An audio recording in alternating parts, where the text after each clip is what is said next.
What's going on? Oh, look, I made us the wrong size. How about that size?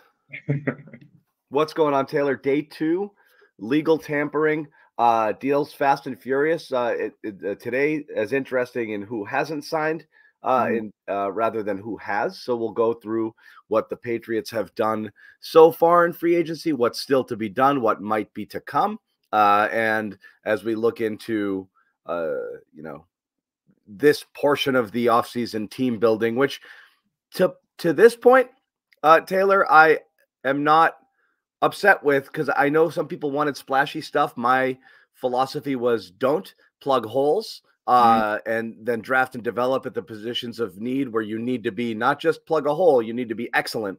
And I think that's, kind of in line with where you see them going. But obviously the big domino that's yet to fall, which could change the landscape of the entire offseason, is the Calvin Ridley situation right now with the Patriots. And it appears that the market isn't really what people thought it was. Ridley is now reportedly considering or trying to decide between the Patriots and the Jaguars. I don't know what's going on here other than to think that my read on the situation here, Taylor, is Jacksonville might have thought he's looking for the big money. He's not coming back, so they did their own business. He went, looked around, saw nothing. Only team lurking right now is the Patriots, who have a kind of ceiling how far they're willing to go. And this notion that he's deciding between two teams is really the last bit of leverage that he might have remaining in an offseason where it looks like he probably didn't land the big time deal that people thought he might get. At least that's how I look at it. So right now, I think it's New England's for the taking if the offer is close. What's your read on the situation right now? And, given that maybe we are looking at a slightly depressed Ridley market, are you more interested than you were before? We'll start with this in terms of like what they did yesterday.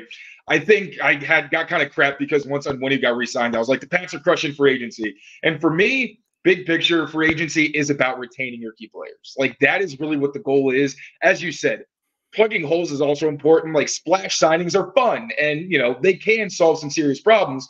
But considering really good players don't typically make the market, if you get into free agency and you keep the guys that you wanted to keep, I think you won. And then everything else is kind of the cherry on top. I'm with you. So moving on to Calvin Ridley, I see this as him trying to get as much money as possible because the market probably isn't as good as he thought. We saw Jonathan Jones of CBS Sports tweeted out earlier today, there's a dark horse in the mix. You know who the dark horse is? It's his agent. The dark horse is the Santa Claus Sasquatches. Yeah, the North Pole elves. Really solid in trying to get him more money because you just heard that, and now Jeff Howe was saying that it's the Patriots and the Jaguars. So if there was a dark horse team, they clearly do not exist anymore. Then Schefter mentioned that Calvin Ridley wants to go back to Jacksonville, and basically it's really just those two teams, and it's going to come down to the money at the end of the day. If he truly doesn't want to come to New England, I mean, I don't want them to sign somebody who doesn't want to be here. That sounds like a recipe for disaster. I'm not trying to poo-poo on Calvin Ridley, but, we've seen his decision-making isn't great. It hasn't been great in the past. Got him suspended for an entire season. So if he's comes here, isn't in the mindset of yes, I'm committed, I want to be a New England Patriot, and there's some form of outside distractions, then I'm even less inclined, especially because you are probably going to have to give him north of $20 million. But if it really is just trying to get money, if it comes down to throwing in a couple extra million, you know what? I don't really mind that because they have the money. Like I said, they've got their key pieces they needed to bring back. You still probably should sign a left tackle.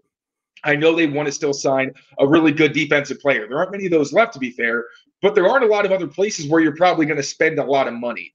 So, I understand if they have a cap that they don't want to go over, and I totally respect that. But at the end of the day, I would be very nervous if they went into the season with Kendrick Bourne, Pop Douglas, and then two rookies. Even if they're really good, I still think Ricky Pearsall, I think you want that true wide receiver one who's a veteran, so you don't have to rely on those young guys being, 700-yard performers because you never know in year one. They do, and that's why yesterday I said, Taylor, I could talk myself into it for those reasons, which is to say, look, Ridley might be trending now towards a kind of a 1 year prove it instead of a multi-year deal. I even think anything that is multi-year at most is going to have 2 years worth of guaranteed dollars. That's kind of where I always thought it would go for a 29-year-old receiver. Now it might be one. He might be on a Josh Jacobs-y. I'm not saying that money, but Jacobs essentially got $14 million over 1 year, and you see a lot of those deals. That might be all a team is willing to commit. So yeah, maybe it's a fake contract that the numbers look good, but it really comes down to 1 in 20. Because, hey, I'm going to spend it anyway, so why not put it there? Simply to provide the thing that you said is worth providing. My apprehension is if you do sign a deal that was less than what you wanted, to go to a place that was less than desirable, really the only salvation for a player like Ridley at this point is put up the big numbers and then prove everybody I'm worth it next time next time I'm available, or prove it to this team to, cash in on year 2 of the deal that was supposed to be something I wasn't supposed to see because I'm worth it.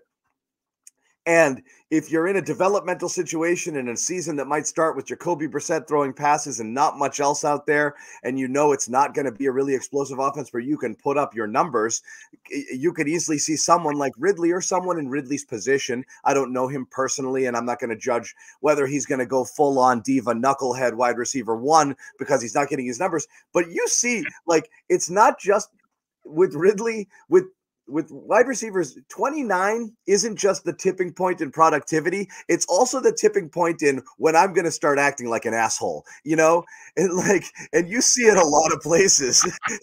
And that's the fear is in my mind, I still think I'm great. I'm not open, but I want the ball. My quarterback only likes throwing to open people, so I don't get the ball covered all the time, but I go to the sideline just throw it to me. I'm the man. And you see that a lot, and it doesn't make sense to people that why they're not getting the ball. And the reality is you might be a step slower. You're not open all the time. Maybe the offense isn't that dynamic, or they want to play it conservative.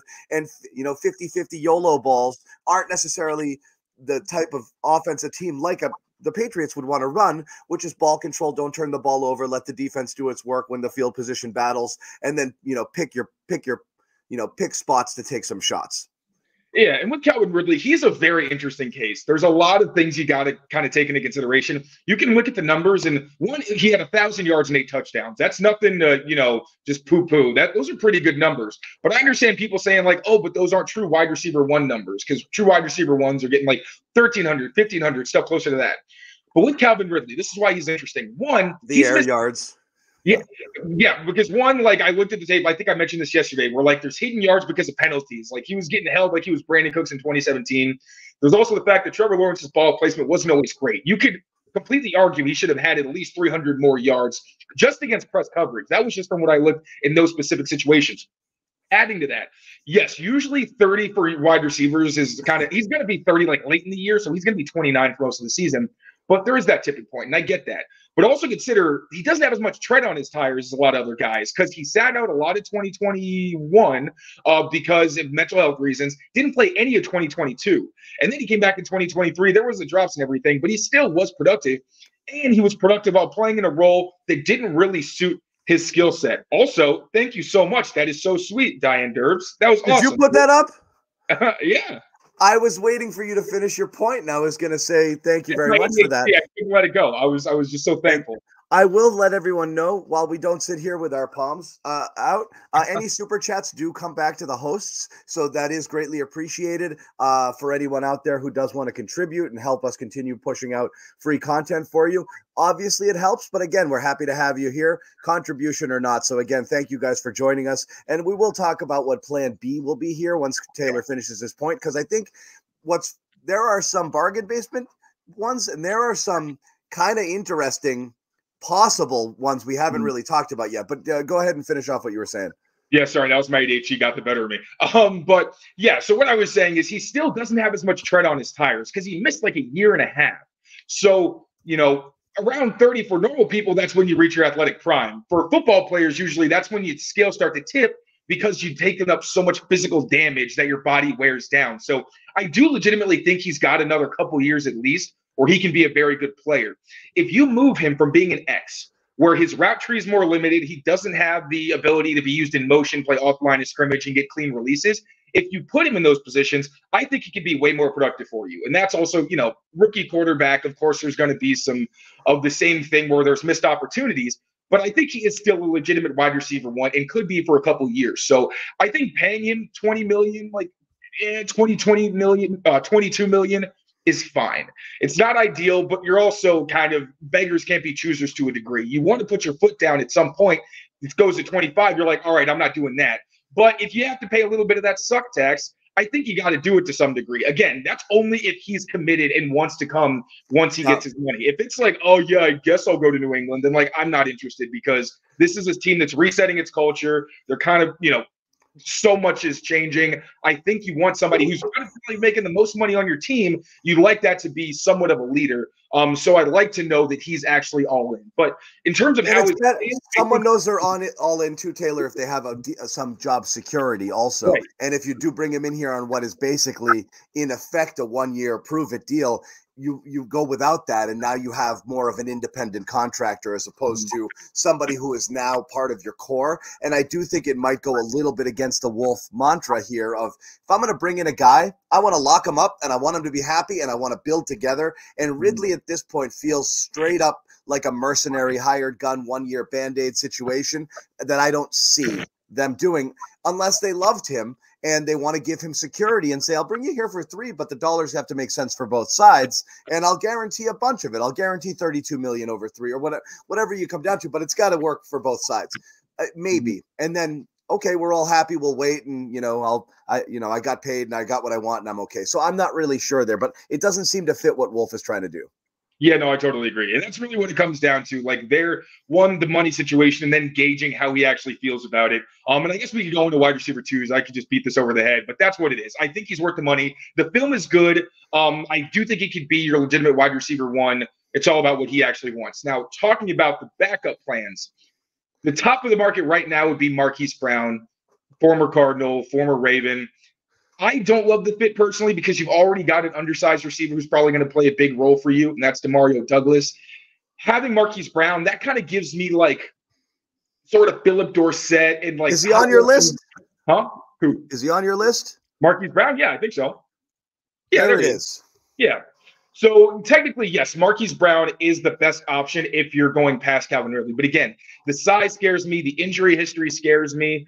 The fact that, he's still very explosive. If we're talking about the guys where they can make big plays, they can make really impressive catches, where it's more than just kind of what's relatively routine or mid-tier, Marquise Brown is that. But he's more high-end wide receiver 2 to me than or just very, very bottom of the barrel wide receiver 1. And really, I don't even think he's really a wide receiver 1. So while you could have him, he could be your X technically because he is primarily an outside receiver.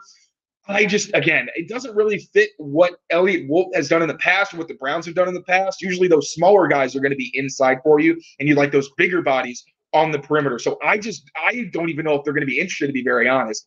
Then Curtis Samuel. He's more of a Z type, kind of like a Calvin Ridley, where you want him off the ball, you want to use him in motion and things like that. Really reliable guy, doesn't drop a lot of passes. He's a smooth route runner, but he's also dealt with injury to a certain degree, and he gives you some element of that downfield threat, but really he's more of an intermediate target. So, the Patriots are saying they want to get more explosive, they want to weaponize. I don't know if Curtis Samuel is really going to put you in a position where, you're necessarily weaponized, but again, this was already not a great wide receiver market, and I don't see how it's really going to get much better if Calvin Ridley's gone. If anything, I think you probably want to start looking at the trade market, which it sounds like they already have because they're that's where I want to go next, okay? Because here's what's interesting. No, and I'm with you here. We've heard the T. Higgins stuff. We can get into him a little bit because we've kicked that around. You entered the year and you knew what the names were. They were Evans, Pittman, Higgins presumably, and Ridley as the top of the market potential free agents. You had Pittman get franchised and re-signed. You had obviously Ridley is still available. You had T. Higgins get franchised and not brought back. And so where you are. And Mike Evans also got re-signed by the Bucs. So they all came off the board with Ridley, the only one dangling out there with, who's, courting suitors here in open free agency. So we've talked about Higgins a bit. A person we haven't talked about at all, which I think is really interesting, is Keenan Allen. And the reason being is the Chargers are $25 million over the salary cap, and they've got to slice and dice. And so, again, they're in a tough spot right now.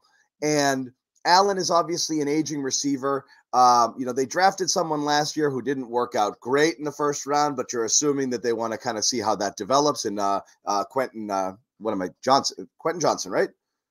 Quentin Johnson. Okay, it's just my. I mean, he didn't do a whole lot last year, so it's completely understandable. He was a feet for hand sort of guy too. His drops were very, very, very bad. He got in his own head.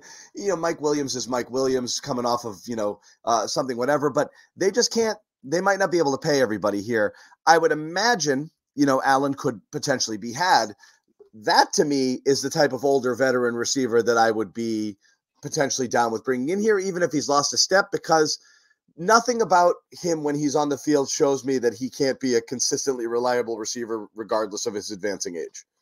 Yeah, so Mike Williams is a no for me because his whole thing is he's a deep ball guy. Pass on Williams. Yeah, hard pass. Oh, yeah, because he's 29 years old and he's coming off a torn ACL. Like, that scares the crap out of me. Hard pass. Yeah, no. Keenan Allen, his cap number is not good. Like, I would say the Chargers— You'd have to renegotiate, yeah. Right, yeah, you got to figure that out. But he also missed the last 4 games with an injury. I'm not sure how much of that was the fact that they weren't really competitive anymore or, he legitimately just couldn't play.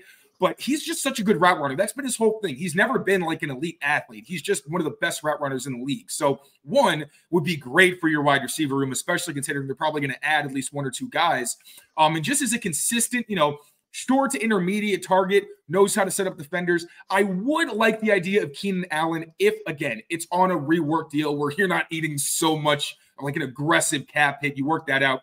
I'm definitely interested in him. Not your wide receiver 1, but again, he at least gives you some consistency where you may not be as explosive if you want to among your veterans, but maybe that's where you say, okay, our big play threat is going to be a rookie, but at least we know, I like Kendrick Bourne, but we don't know what he's going to be quite yet coming off the torn ACL.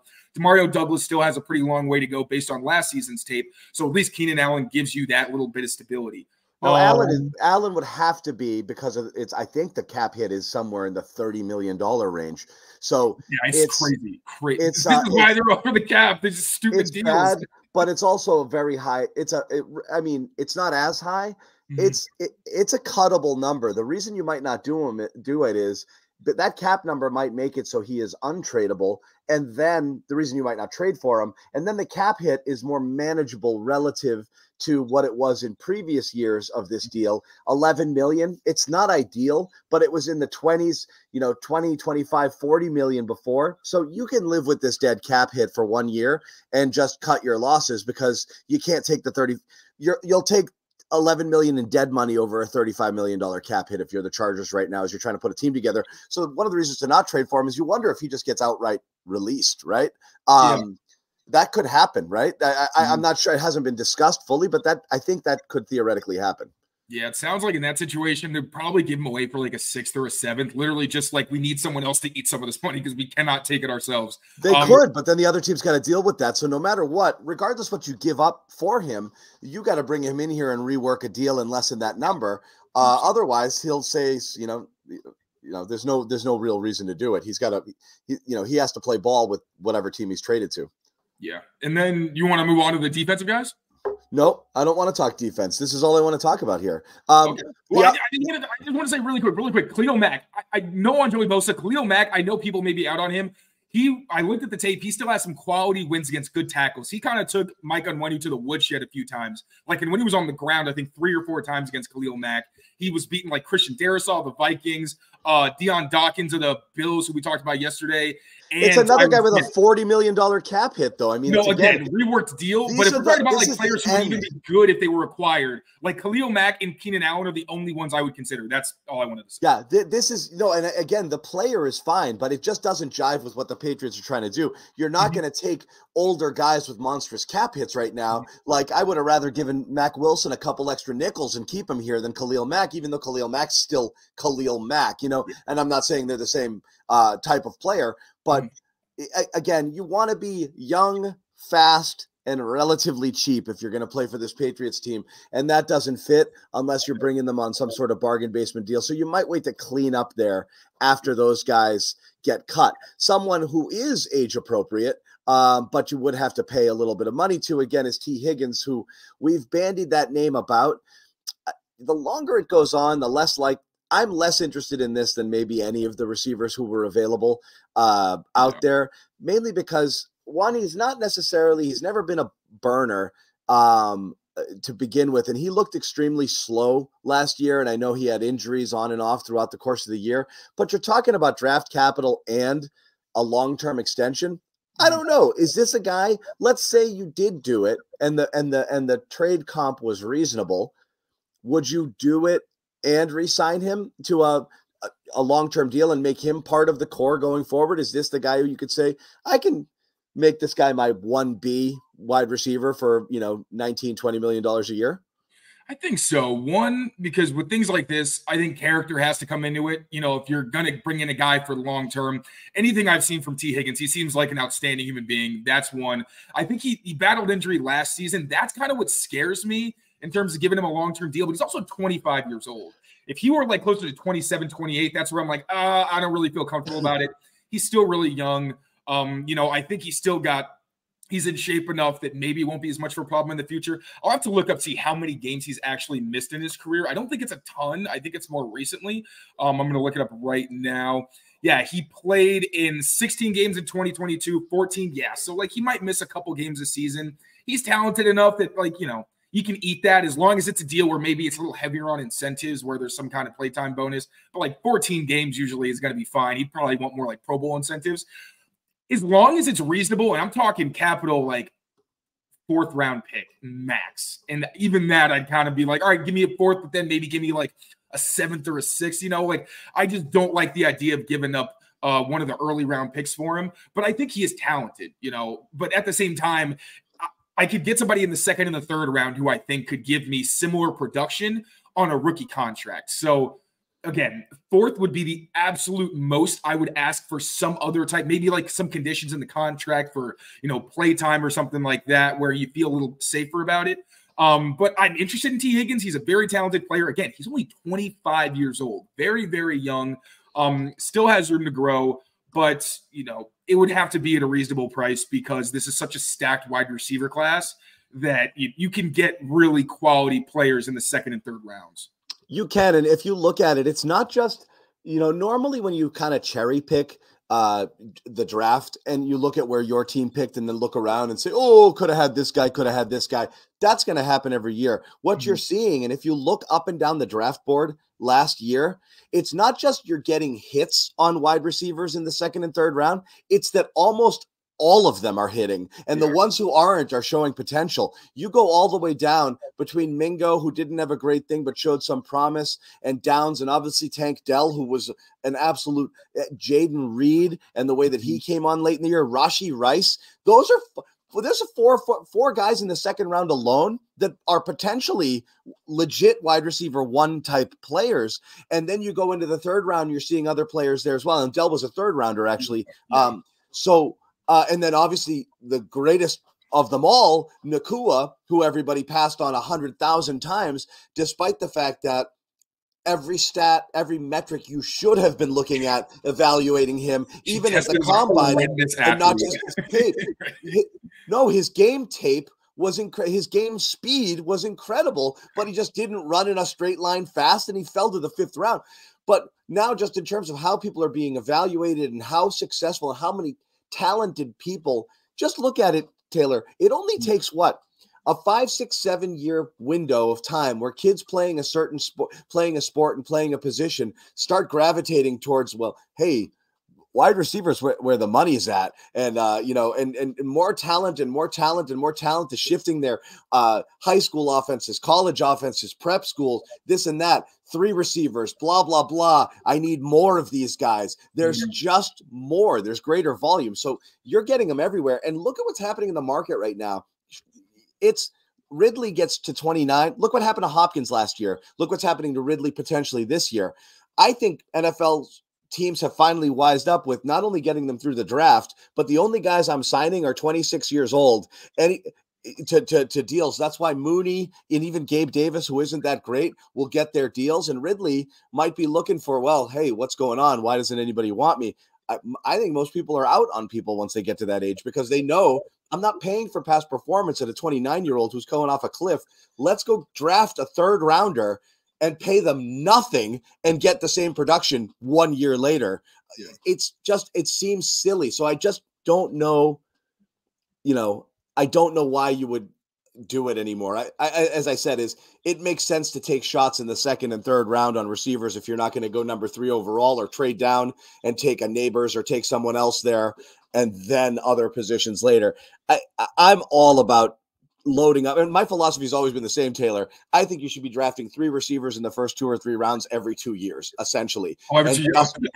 You're going to say every year. I was like, damn, that would be every couple of years you need a day 1 or day 2 wide receiver. It should always be part of your plan. Unless you're stacked and you just have like the Packers are kind of in that area where they have so many young guys. Yeah. It's like, all right, yeah, maybe you wait till day 2, but yeah, that's a very rare case. Then you can choose who to pay and who not to, because you look at it and say, when Watson comes up, you might say, I don't know, but because I like these other guys better, so I'm going to stick with these guys, and I'm not going to give this guy. But if you only have one receiver worth of shit, you're forced to pay them, because what else are you going to do? So you got to keep replenishing and restocking there. So that's what I want to see them do. The Patriots are like the poster child of look what happens when you don't invest. Well, when you don't invest premium capital consistently, but then when you do, you miss. You're in a position where you are the only team outside of, with Calvin Ridley, the only team other than the one that he just played for that's really willing to put up big money for him. They really, again, they don't really have a choice because you don't have, I mean,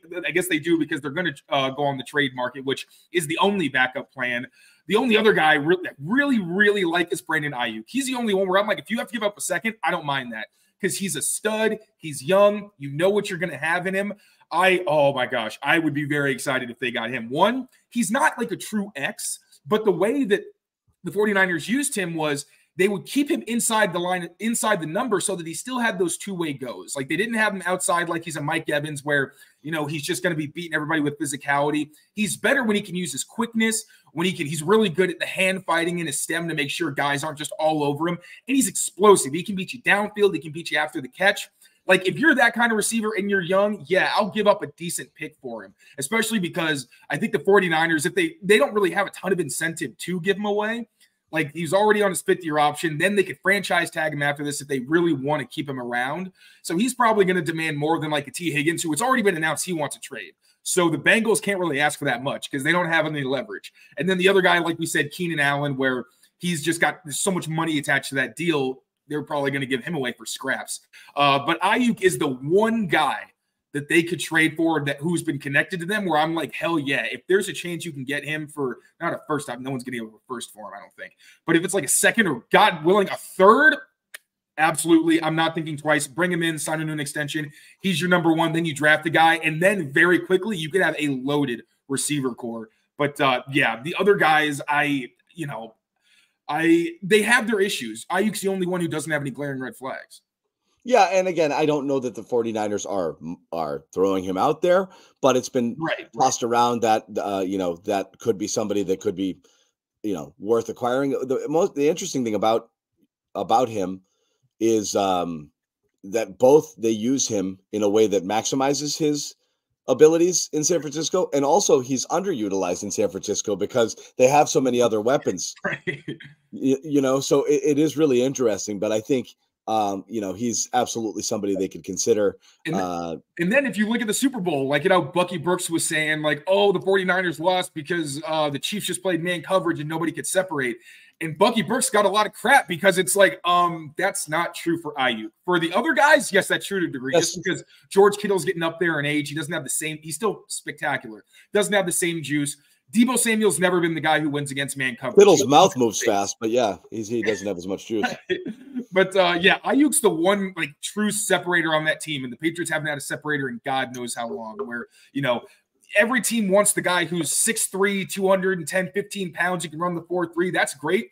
Aiyuk isn't that in terms of the size profile, but he gives you everything else that you want. So, yeah, he's fantastic. I would be over the moon if they could get him. That turns you into a competitor, I think, immediately. I think I'm not going to say the days of the 6'3", 220-pound boundary receiver being the clear alpha over every other type are gone in the set, because you can operate in so many other spaces on the field, and we've seen how important it is to be able to do other things. So again, I think other skill sets are being emphasized now at that receiver position, which creates so many more opportunities for different types of people to come in and give elite level production. Nakua being a perfect example of a big slot who can also play outside and who's physical and plays the game super fast, or the smaller guys, our guy last year, Zay Flowers, Addison, and these guys are not huge dudes, but they can get after it. And I think Aiyuk is exactly the type of guy that would be perfect, but I don't think he's gettable. It's a pie in the sky sort of dream. But when we talk about, would you be willing to give it up? Yes, I'd give up a lot for Aiyuk. I would be very reluctant to do so for someone like T. Higgins, who I just don't think gives you the same sort of juice. Tell you guys quickly, because we will continue to discuss free agency. We're kind of holding out about, to see whether a Ridley thing happens. There's also an element to the Ridley situation we haven't discussed, which I think is a big deal that we will get into in a little bit. And there's a report out now, a latest report regarding what's going on with Ridley. We'll update you. We do want to tell you briefly about our partner, and that is the number one daily fantasy sports platform in North America, which of course is PrizePicks. PrizePicks, super easy. Football season might be over, and I know a lot of you are into that sort of stuff. Football fans here watching the show and in the chat and following the Patriots along free agency, but tons of fun things you can get involved with PrizePicks, with the NCAA tournament about to start, and the NHL and the basketball playoffs on the horizon. There'll be a lot of fun stuff and a lot of action. So all you have to do is head over to PrizePicks, play it. Basically, it's a pick 'em game. You pick your players, you pick over or under, and you compete. So that's all you have to do. Download the app, use the code CLNS for a first deposit, match up to 100. If you're interested in trying it, can't hurt just to check it out, see what it's about, download it, see whether it's for you. Sign up using that code, once again, CLNS, and get that free deposit. Play around, see if you like it. And that's it. That's PrizePicks. That's PrizePicks for you, Taylor. I am itching for a little bit of football action, but the basketball stuff is fun, and it's really interesting at this point in the season because you don't know, people winding it down, who's going to play, who's not. Right now, if I'm riding someone, I'm riding Jaylen Brown. I think he's a man on a mission in terms of his mentality and approach. He's kicked it into turbo. So I'm taking the over on Jaylen Brown every single night right now if I'm looking at the Celtics and looking at basketball-related stuff. That's just me. That's where all-star break, he's been a man on fire. So the Ridley stuff, we talked about deciding between Patriots and Jaguars. An element of the story is that if he re-signs with the Jaguars, a second-round pick goes to Atlanta as part of the deal to trade him over there. And so that could be something that's been happening. There's a possibility that every single thing here is misinformation. He's been going to the Jaguars this entire time. His agent is throwing it out there saying, well, he might go to this team, might go to that, because maybe the entire market is certain that he's returning to the Jaguars, and that's why it hasn't happened, and that's why they didn't go in on him.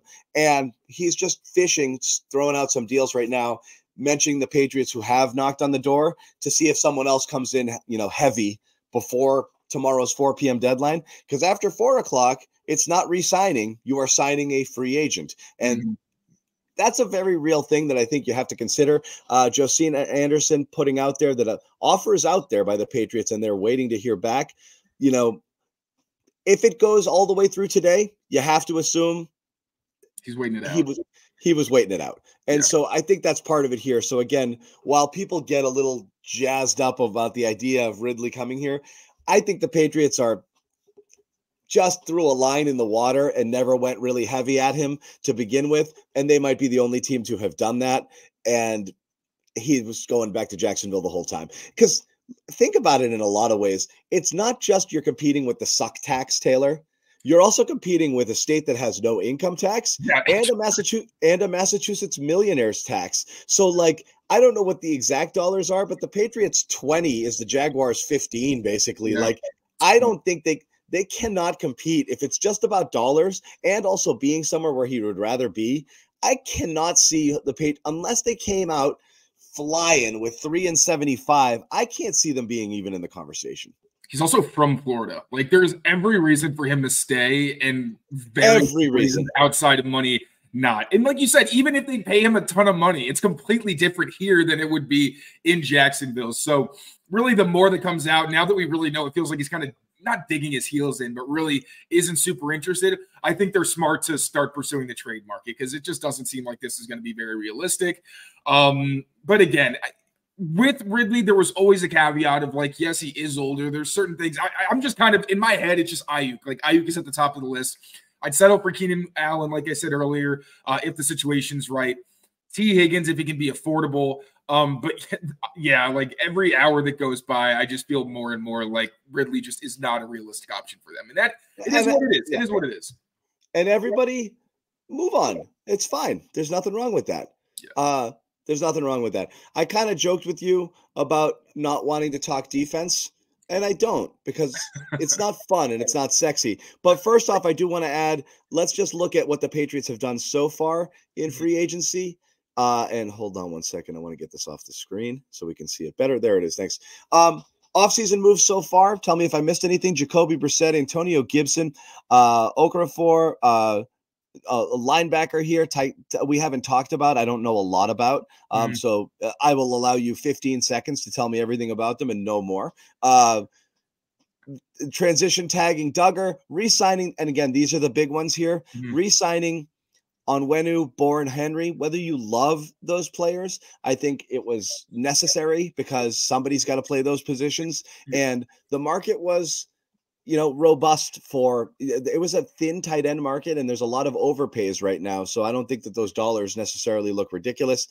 Of the cuts, of the outs, Mac Wilson's the one that stings a little. Devontae Parker couldn't find a trade partner. So be it. Chris Board, we hardly knew you. Special teams, may they never, and this is another conversation I never want to get in with you again, may they never, ever draft or sign a player who only plays special teams. Ever. I've learned my lesson. Again. That's just, I've been on that, not island.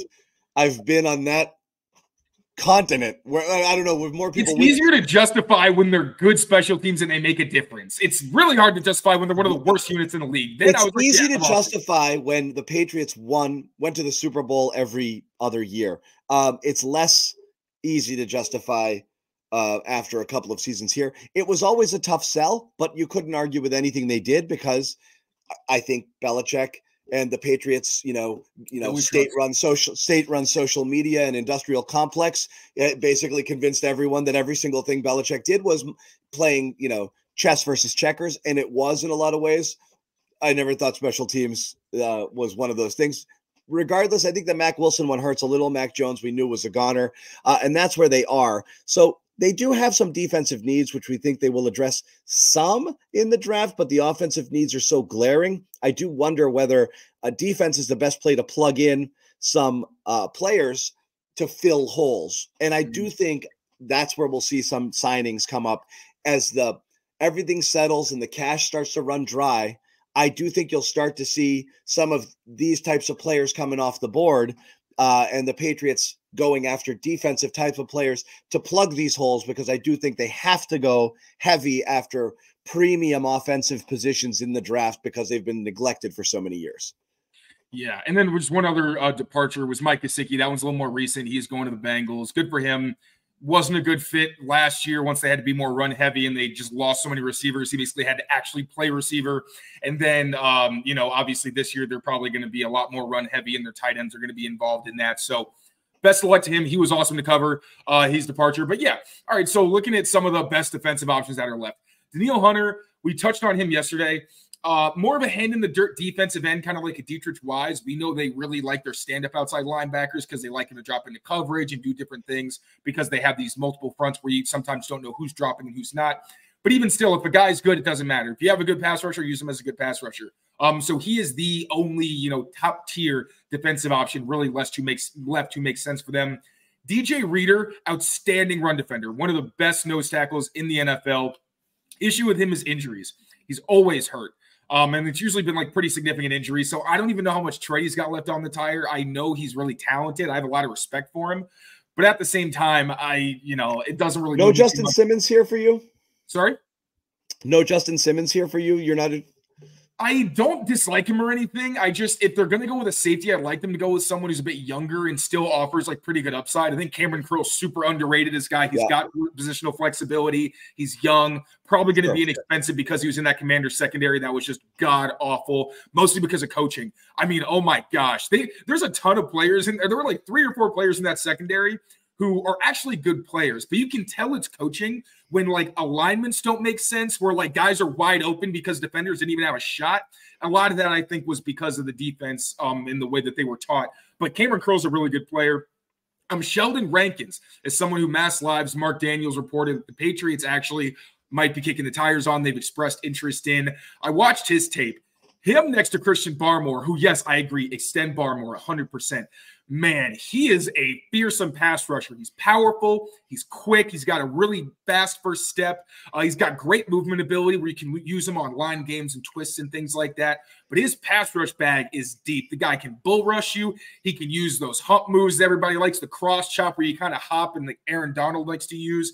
His main move is an inside spin where, I mean, he literally embarrasses people, where he had like Alex Kapp of the Bengals. He had him on the ground like multiple times, just like punching to nobody.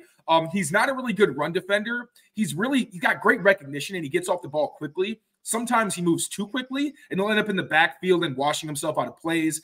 I also don't like him as a Lawrence Guy replacement where you want him to hold up and kind of eat space, because he can kind of get washed out and have trouble getting off blocks. So as an early down guy, I don't really love him. Maybe you use, someone like a Jeremiah Farms more in that role on early downs.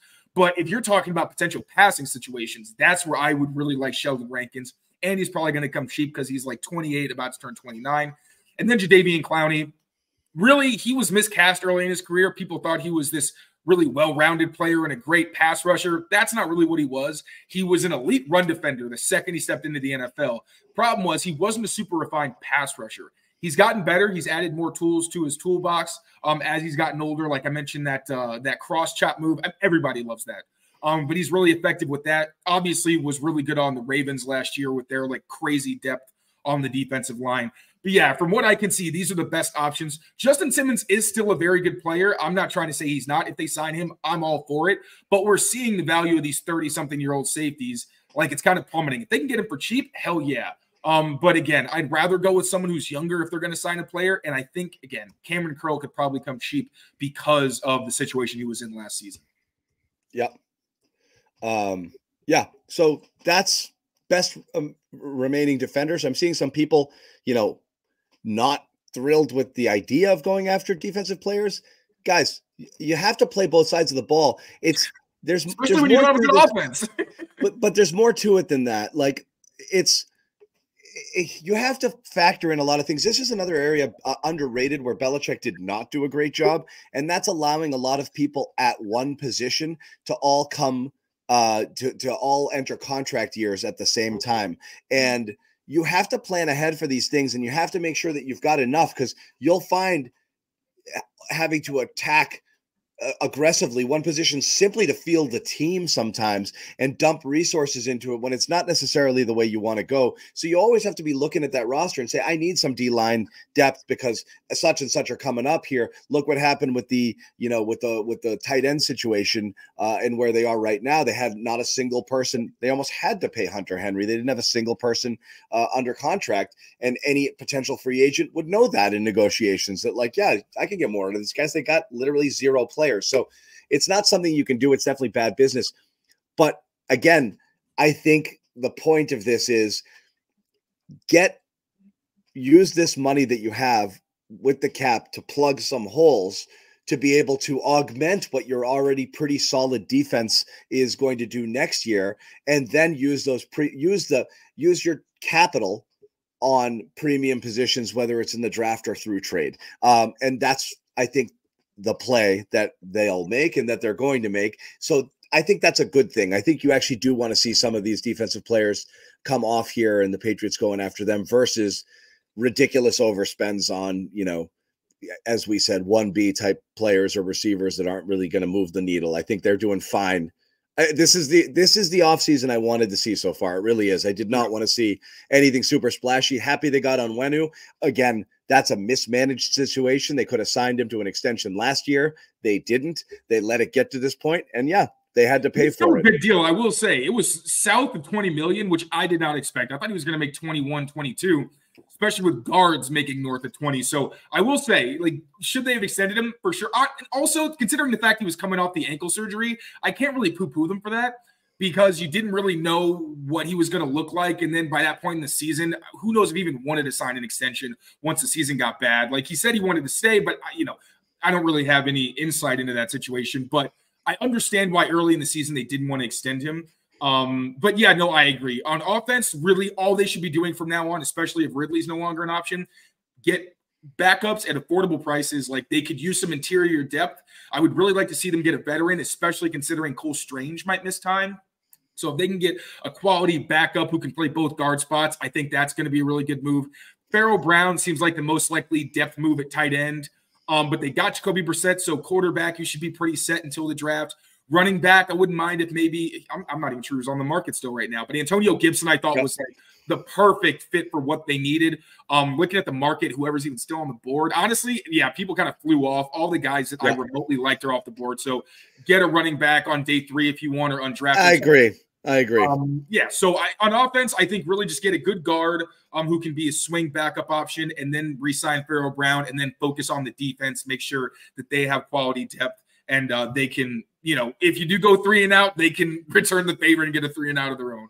Would not be stunned to see a running back go high, like possibly 2nd or 3rd round, especially if they trade and move around and have multiple day 2 or 3 picks, because Stevenson, you're going to look at replacing him after this year, most likely. It's the brutal extension. So that's interesting. Miguel Ben Don, the brutal world of NFL running backs. Sure, extend or replace. I think he took a little dip as the feature guy last season. Maybe he'll play better with another complimentary back who can take away some of those passing downs. But yeah.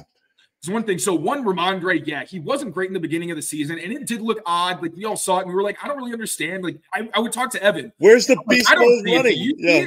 And he's like, I don't really know why either. We asked him, and he's like, I don't know what it is either.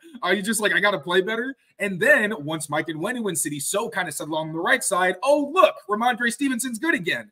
And Trent Brown started playing again. And he was one of the most productive and efficient backs in the league after that point, until he got hurt. Obviously, you want to see how he is after the injury. But I know Miguel Benzon, Pascap on Twitter, friend of the show, I adore him. He mentioned that Ramondre actually you'd save money, because I think he hit some kind of incentive last year where he would make more money than he was originally going to this season. So if they extend him, they actually save some money. And considering how reliable he's been for them, I know Gerard Mayo sees him as one of the only long-term building blocks, along with Mike and Onwenu, for the offense in terms of proven guys. So don't be surprised if, once they get a better sense of how Ramondre is health-wise, and I think he's either ahead of schedule or he's looking good. He should be fine to play and be active pretty early on. So don't be shocked if you see him sign an extension. Yeah, You're not getting it. Also, just address this. You are not getting a 2nd rounder for any running back. I'm just going to let you know that right now. That's not going to happen. You are not. So another thing we wanted to talk about here, let's run through a couple of other signings. And it is interesting. Derrick Henry, I think this is a outstanding deal going to the Ravens. They were talked about possibly trading for him at the deadline. They get him here. I think that's an excellent fit for Baltimore. So that's interesting. You always wait for Henry to fall off a cliff, given his size, his advancing age, and the pounding he keeps taking. And then you see his workout videos on Instagram, and you're like, he's never going to die. But the dude might be immortal, right? So you don't know. And again, in a run first type of offense, it'll be interesting there. Darnell Mooney, that was a guy I liked for the Patriots. This is a decent deal. This is like Aguilar money from a couple of years ago. This is something I would have been comfortable with the Patriots. Younger player, and again, it's also interesting that players, teams are prioritizing younger players at this position and giving Mooney this money. And as we said, Gabe Davis, Joe Mixon on the move, traded to the Houston Texans after it was reported that he was going to be released. Yeah. And so that didn't happen. He's now over with Houston. There's a big shuffle. Aaron Jones, didn't mention him. He ended up going to Aaron Jones was the Vikings. Aaron Jones went to the Vikings after they signed Josh Jacobs and let him go. A.J. Dillon is still floating out there, I believe, as a running back without a home. It's funny. When Ahmed and I went to Green Bay, we got in the cab from the airport, and the guy's driving, and he goes, "Oh yeah, that's Aaron Jones's house." And I'm like, why are you telling strangers where a professional athlete lives? That is unhinged. Like, we can be crazy people. In Green Bay, it's the same thing as like touring the homes of the Hollywood stars, because the celebrities there are obviously the football players. The last free agent signing I wanted to point out here, because this one sent a lot of like, what does that mean signals into the air, was Marcus Mariota signing with the Commanders. And this was interesting for a couple of reasons. One, you're fairly certain Washington's taking quarterback at 2. The betting favorite is now Jaden Daniels. It was Drake May for a very long time. And so we'll get our opinions there on what's happening. Number 2,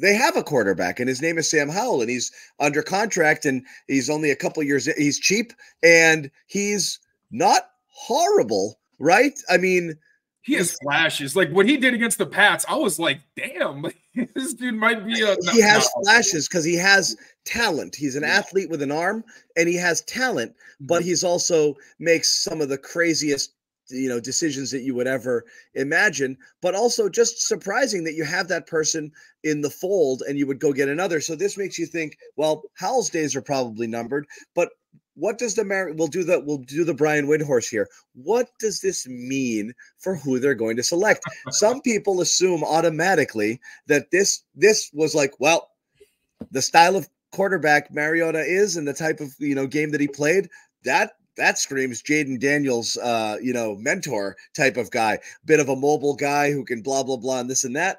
Other people are like, well, maybe it's because they want Howell out of there because they don't want 2 UNC guys in the same room, because maybe that'll be a little bit weird, even though you say that they're boys. The third option is it means absolutely nothing, and we're just reading into it. But I'll literally just wanted a veteran, and he was there. they wanted a veteran. They might have taken a stab at 2 other guys without Mariota's physical profile who don't fit Jaden Daniels at all, and we might be reading into that as well. And there were rumors, I think they'd kick the tires on a couple other quarterbacks in this role. It's clear they're moving on from Howell. It's clear that they're viewing it as, I can't have the incumbent starter in here who's also young and wants to prove themselves as the backup to the presumptive quarterback of the future. It doesn't make sense, in the same way that Mac Jones couldn't be here watching someone else take his job. He had to go, and that makes sense no matter what. Howell was probably a goner. We even kicked around whether the Patriots might take a flyer on a player like that. But does the Mariota thing signify anything for you? So I tweeted, and I was basically just like, everybody's got an agenda. Every single take you're going to see about the Mariota signing, like, it's probably going to be people leaning one way or the other. One, like, yeah, they're not going to go to Sam Howell, be like, yeah, so what do you think of Drake May? Like, that's just a really weird situation. Even though they are friends, I would understand why they wouldn't. And they also did, I think they were in on Sam Darnold. Sam Darnold doesn't. That was the one, Darnold. Yeah, so Darnold. From that perspective, like, yeah, it could completely just be that they. I also did for the Patriots, but that's just me. I'm so curious to see him in just like a decent situation, because he got such. Every quarterback who's in New York gets a bad deal, but especially him. They just ran him into the ground, the poor guy. But anyway. Yeah, so they clearly had interest in somebody else who doesn't fit that Daniels profile. So sure, it could mean nothing. But one, the fact that the odds did change. Vegas always knows. Vegas knows something. So there might be a little something to this. There was also a reporter. I forget exactly who it was. I'll try to find his name. But it's one of the reporters who covers Washington actually did say that he felt like it might have hinted that it was more relevant. I'm almost there. Okay, JP Finley said, signing Mariota sure seems like a sign Washington is leading towards Jaden Daniels. This is a guy with 99,000 followers. He's close to 100,000. So, that's not nothing. If he probably talking to people, maybe there's some type of intel he's got. I don't know. I would love for that to be the case. But as Mariota, yeah, Jaden Daniels makes more sense. Both he and Drake May are mobile. You can run anything you want with them. They can be involved in the quarterback run game. So it's not like Mariota couldn't also mentor Drake Daniels as that kind of dual threat, but Jaden Daniels does make more sense. So is there anything to this realistically? Probably not. But is that going to stop me from speculating that it means that Jaden Daniels is going to Washington? Hell no, because I've got an agenda and I want Drake May at 3. So, yeah. So there it is. So I guess, I'm coming back to you here. I find this so interesting. And I know it's lying season. I know we talked about it a little bit yesterday on the show on the Drake May criticism. I find it so perplexing. Drake May had enough tape on him last year to determine what type of quarterback you wanted him to be, and through the majority of this year. And so at the end of the college football season, he was not only the presumptive 2, many people thought he might be a better long-term prospect than Caleb Williams, who is flashy and fun, but May will be the better pro. That was the consensus view. Now he has fallen to not only clearly behind Daniels in everybody's eyes, but in some, one not worthy of taking as high as 3 and maybe even middle to later in the first round, which is insane for me. Nothing has changed. He didn't throw. He didn't have a pro workout. Nothing about him has changed. I guess the only thing that could change is people talking to personnel people who make these sorts of decisions at the NFL level, getting a vibe of what they're saying. But also, you have to assume that 99.9% of that is intentionally inaccurate. And so I have to believe most of this is not coming from any teams in the top 3. I think it's every team who desperately wishes they were picking 3rd and could have May fall in their lap, throwing out as much smear campaign bullshit as they can to hope that the Patriots will trade low and offer him up to a team that's drafting 6th or 8th or wherever. Atlanta, who was a possible trade partner based on where they were drafting, now that they have Cousins, is out. But you have the Giants. You have a lot of other teams that would be salivating over the chance to get him. I can't believe Vikings are probably going to be in that mix. Vikings. I can't believe that this is a real thing. I can't believe it. And just think about it, like logically, if you are the Commanders or the Patriots, why in the world would you tell somebody who you know is going to report on what they hear, what you actually think? It serves you no purpose. Like, of course you're going to lie. You know it's going to get out there. So, yeah, I think a lot of this is smoke and mirrors. I hope the Commanders, and with Cliff Kingsbury, like the Jaden Daniels fit does make sense. Like, there is something to that, I think. But those are the kind of moves where I'm like, okay, I think you can actually legitimately look into what's going on and start to kind of put some pieces together and speculate. But in terms of like the bashing of Drake May, it is so bizarre because while he does absolutely have things that scare you about his game, I don't think Jaden Daniels has as many. Like, he doesn't have the same number of just like, whoa, that was a really ugly miss, man. Like, if you look at the tape, I understand people feeling more comfortable with Jaden. It makes complete sense. But also, like you said, we saw what Drake May was in 2022. Like, it's, yes, he was worse in 2023, but it was also a significantly worse situation as well. And like what happens at UNC, it's just constant turnover where you barely have any NFL talent. Then it seems like every year it just take a step back. So, there's coaching changes and this and that. So yeah, it's just bizarre to me. I don't even know what more to add at this point. It's just, it seems like people are kind of just putting stuff into the ether, or they're, saying things for clicks or whatever. And I don't want to say everyone's trying to be clicky, because like even Chris Sims, while I do think he puts a lot of stuff out there where I'm just like, I think you're trying to get attention, like the Brady stuff. We can all acknowledge that was overboard and it felt more like he was trying to get attention than he was giving a sincere take. But if he just has a different opinion, that's fine.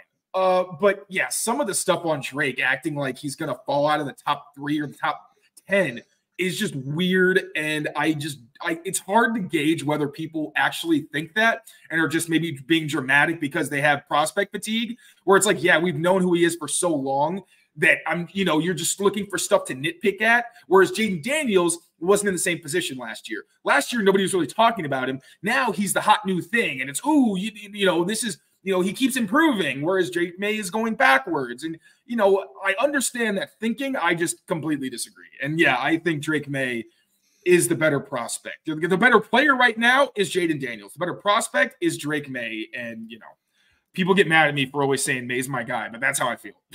Yeah. So that's fine. Stick to it. And again, I know as you dig deeper into the tape and you get deeper into your draft prep, which is certainly coming after we get through this free agent frenzy, then there'll be a lot more to talk about. A couple other things I want to discuss before we move on. There are some people out there who are a little concerned that the Patriots are following the Belichick playbook in how they're in their free agent approach currently, which I think is silly because I don't view Elliott Wolf necessarily as a Belichick disciple.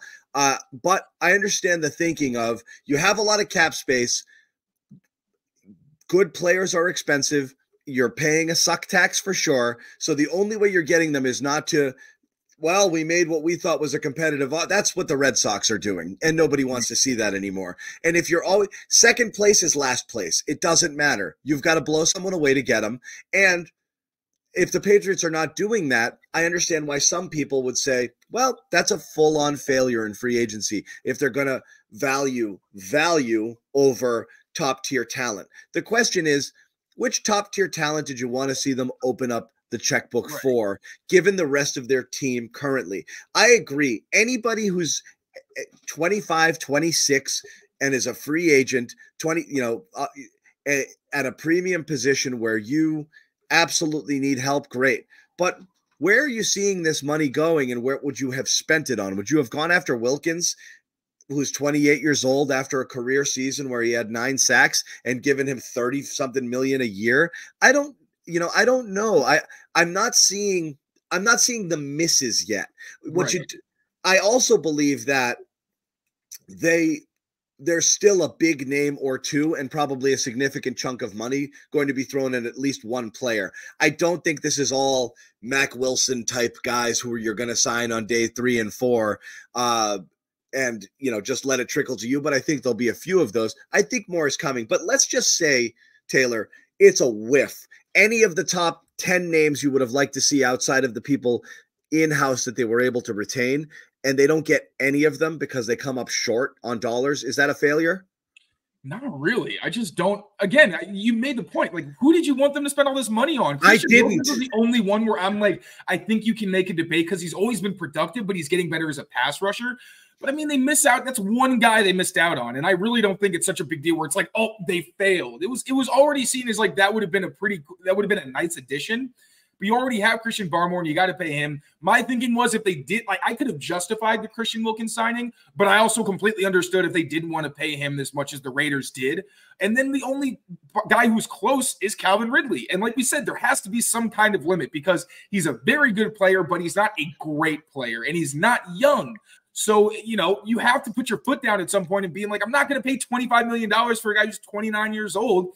And, again, I do think he's valuable. I'm not trying to poo-poo him as a player, but yeah, I don't really get the blowback. I think in terms of the Belichick playbook, I would love to know who's mad at them for using the Belichick playbook versus who's saying like, oh, they're re-signing all the players that Belichick drafted. Like Belichick had blind spots, but he was still one of the best general managers in NFL history. Like he was not good at drafting skill players. He sometimes declined to put enough premium status into the offensive line.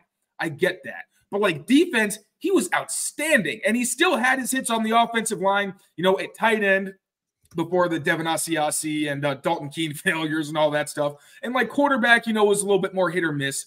But in terms of his strategy, I think it was fine. He tried to prioritize his guys for some parts of his tenure, not all of it. But I think that's the smartest thing. Like I said, free agency is about keeping your key players, filling holes. If you can get a splash signing done for, a reasonable price, that's fantastic. But you can also very easily fall into the trap of paying too much for an older player who you can't tell is probably going to be on the decline in the middle of the I hate free agency. Bad deal. I hate free agency. To me, it's always I hate it. Unless it's that one guy, the Tyreek Hill caliber player, if he were available, I don't give a crap how much more I have to pay. This is a slam dunk home run that I'm going to go outbid everybody by 10% to get them to come here. Great. I'd always rather overpay for the absolute gotta have it sure thing than a bunch of middle class and then hope that you can piece it together. It makes no sense to me. Go cheap. Go cheap to plug the rest of the holes and go get the guy. I'm not sure who teams wanted them to get because, again, did you want a massive, big money splash on the defensive side of the ball right now for this team? where defense isn't the greatest need. Did you want a massive overpay for someone like Calvin Ridley? Yeah, some people do, and I totally understand that philosophy, and maybe that is the right play, and maybe it's still to come. Did you want to go get Kirk Cousins? Was there a tight end out there that you thought was great? Did you want to give $40 million to Saquon Barkley? Dalton Schultz was the only other really skilled player where I would be like, yeah, I would spend a decent amount of money just because he's proven he's a dual threat. He can line up at different spots. Like, he's a guy where I would have been like, yeah, if you got to pay Dalton Schultz of the Texans. Schultz. Yeah, but he never even hit the market because, again, it's free agency. The really good players don't hit the market. Exactly. So, like, that was a perfect example. I'm saying, like, Danielle Hunter, understand he's going to be 30 before November. So you have to consider that. Like, those are the guys where when they're up there in age, right, and he's not even a great scheme fit for them. He'd probably be more of a rotational guy. Like, how much are you really willing to pay? I think people's mind, I said this yesterday, Taylor, I think everyone's mind is running. Not everyone, actually. I think a lot of people, the majority of people in this chat right now are pretty freaking sensible about, like, the approach. But there's a lot of people who want that big swing. I think everybody's mind is applying 2001 to 2018 logic with the Patriots, or 2020 logic, that 20-year window of, you're so good already. One player puts you over the edge. Go get Thomas weapons. Why aren't you spending money? What the hell, man? You got to go get some stars, enough of the middle class, because they were one player away, maybe two players away. And then watching those players go to competitors would drive you insane. Mm-hmm.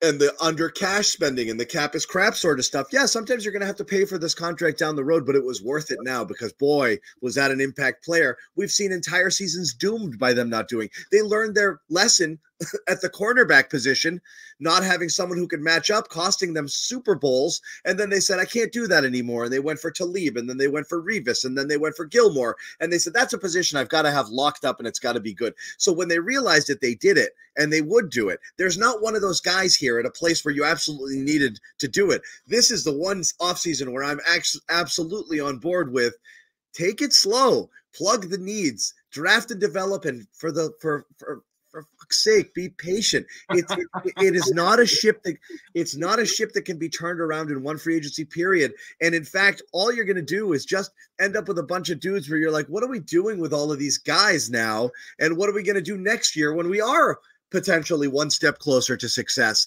And now we want a little bit more money to play around with. I would rather shorter deals once you can get out of, and have some flexibility to re-sign some of your own people, and then to kind of dip back into those free agent waters when you're a little bit closer or on the cusp of maybe returning to some level of prominence. But they're not.